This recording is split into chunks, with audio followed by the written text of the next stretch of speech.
Today, we are going to re-encounter the baby brother of the M3, the BMW 330 Ci. Nearly 20 years has passed.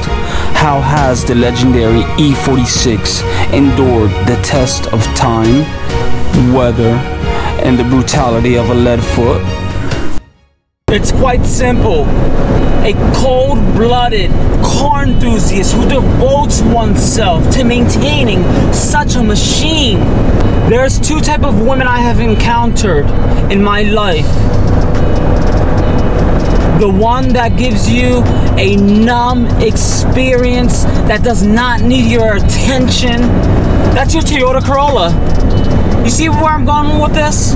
And then you have this machine right here, this BMW, that she needs your attention. She wants you. She'll make you pay if you don't give it to her. And I'm correlating that with expenses, maintenance costs, because yes, it can be a little bit pricey, especially if you're not working on your BMW yourself. I'm gonna give you guys a quick 0 to 60 time in 3, 2, 1.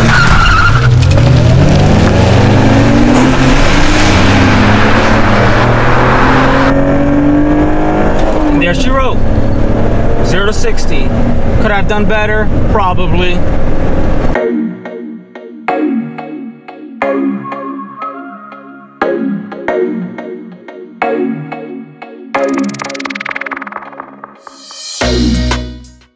Hello everyone, I'm Tony Rivera. This is Dream Car Driving. Welcome back to the channel, and if you're new, consider subscribing to the Dream Car Driving family, where we are not just about what you drive, but it's about the experience behind the wheel that makes it a dream car driving experience. Today, we're gonna take an in-depth look of what a nearly 20-year-old BMW 2001 330 Ci manual looks like. I recently purchased this car about 2 weeks ago, and I can't stop driving it. That's how much fun it is. It's not too much and it's not too little. It has just enough for what I'm looking for. Now, to make this a little bit easier, let's drop the convertible top so we can really look at the inside of this BMW.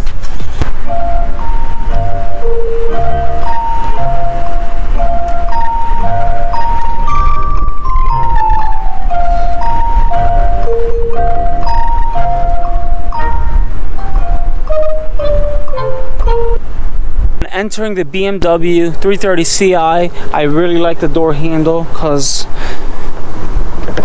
it goes upwards, as you can see. It's a nice little feature. I like it. This car is made completely out of steel, so it's kind of heavy. It feels kind of heavy. It feels a little heavy. It feels nimble. Let's go look at the interior of the car. This car came equipped with the sport package, as I mentioned earlier. So you're gonna get these bolstered sides right here. You're gonna get this little thigh support, comes out like that. Oops, I don't know what that is. A little piece of a flower. Anyway, yep, you get the 3-spoke steering wheel, really nice. And just to think, in 2000, there was no car that I had in 2000. I mean, I was a little kid in 2000, but when I was in high school, cars that I owned that were early 2000s, 90s, did not have any buttons on the steering wheel. And I find that pretty fascinating. This is an aftermarket Alpine head unit right here, touch screen, Bluetooth, just like a modern car, fashioned with the 5-speed. I'm not a fan of the wood trim whatsoever. It's so 90s, so early 2000s. You're adorned with leather on the side, door panels, soft touch material, cushion right here, leather cushion. Once again, the wood trim that I do not like for nothing. And then you have the Harman Kardon sound system, which sounds beautiful, amazing, buenísimo. No, you have all these memory settings, which I don't care about and don't use, don't care. You know, I just, you know, like the little functions right here to move the seat up, down, whatsoever. Just look at it though. Nice little 4-seater. Let's take a tour of the exterior of the BMW 330 Ci e46. My favorite attribute would have to be these iconic headlights. I'm so happy for the e46 generation that BMW did not switch the headlights and give the M3 the facelift. I'm so happy they stuck with this iconic look. You know, it's going to go down in history as one of the most beautiful cars that it's going to age like fine wine. I said it in a video before and I will continue to say it. BMWs age like fine wine. No matter what BMW you have, they age like fine wine. After 20 years, just look at this car. Yes, it has some road scars and some wounds from being on the road and driven hard every day.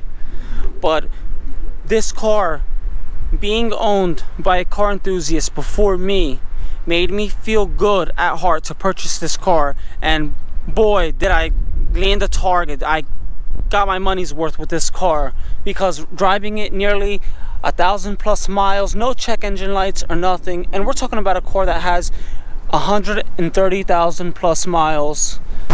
What I find fascinating about the rear-wheel drive BMW is that in the front you have 225 width wheels that are fashioned with the M-spoke wheels that come with the sport package, 18-inch wheels, and then as we go to the back, they're fitted with 245 width wheels. You get a lot more bite in the back, a bigger width to help with traction. Right now I'm sitting on some Pirelli P0s right now, and I love it. It's an amazing ride. The traction, it bites the ground and it goes. Moving on to the back of the BMW 330 Ci, you're complimented with this beautiful booty right here. Wherever you go, you know this is a BMW, and how this car just ages so well with time. So many cars nowadays, they just become outdated so quick. You have Lincoln, you have certain Mercedes models that just go out of style so quickly, but this BMW, no matter where I go, I get complimented. I get pictures of this car taken. You know, this car is not in pristine condition. From 0 to 10, I'd give it like a 7-8. But just look at it for a moment and just admire it. I admire my new car. Why didn't I get an M3? I just wanted a beater car, a car that I can get around, don't care about putting so many miles on and things like that. The M3 will come, but I don't want to put 150,000 miles. I want to put 100 and maybe 39,000 miles. I don't know, but I just don't feel right just mutilating an M3 just yet. Maybe when I have a limitless amount of cash and I won't care, but as of right now I'm fine and satisfied with this car right here.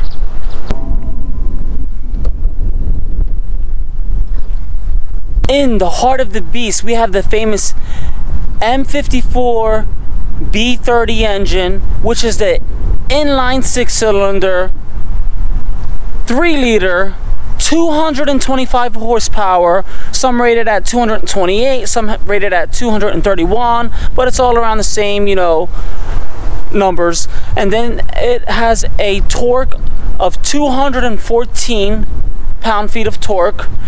And when looking under this hood, what fascinates me is, you know, I'm not a turbo junkie. I have so many problems and past experiences with having problems with turbos, and I just love a naturally aspirated engine that, you know, is very reliable and bulletproof, made out of aluminum to make it light, and with a 50-50 weight distribution, weighing just under 3,200 pounds. This car loves taking corners faster than any car that I've driven before, and I love it. It's not the fastest car. but in its time, it could keep up with the likes of the Mustang GT. 20 years later, it's still competing with similar cars of similar specs with no problem.